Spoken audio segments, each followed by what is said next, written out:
Now, setting President Trump aside, the time has come for the Biden and Harris administration's inauguration. But following a very tight schedule for the transfer of powers, the new team is attempting to hit the ground running. This week, we inaugurate a new administration and pray for its success in keeping America safe and prosperous. We extend our best wishes, and we also want them to have luck, a very important word. Just a couple of hours to go before the inauguration of Joe Biden and Kamala Harris, the United States' 46th president and vice president. But no time to lose, with Israel and the rest of the world waiting on pins and needles for the White House's new incoming foreign policies.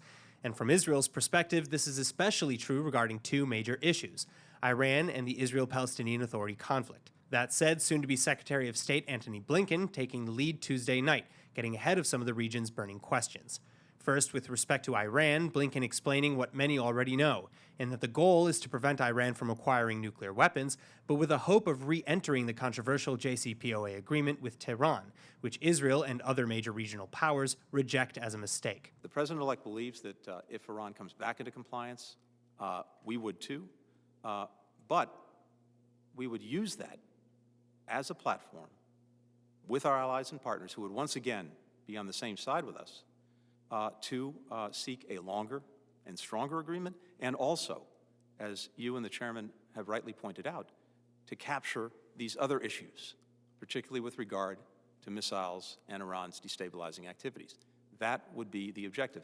Easing at least some fears in the Middle East, however, Blinken adds that it's vitally important to engage from the beginning with partners including Israel, Gulf countries, and other parties in the region before returning to the JCPOA. As for the question of Biden's position on Israel and Palestine, Blinken had this to say. The president-elect believes, and I share this conviction, that the best way and maybe the only way to ensure Israel's future as a Jewish democratic state and to give the Palestinians the state to which they are entitled is through the so-called two-state solution, obviously a solution that is very challenged at this moment. We also know that the United States will likely return to a position of opposing Israeli settlement expansion, like the thousands just approved by Prime Minister Netanyahu.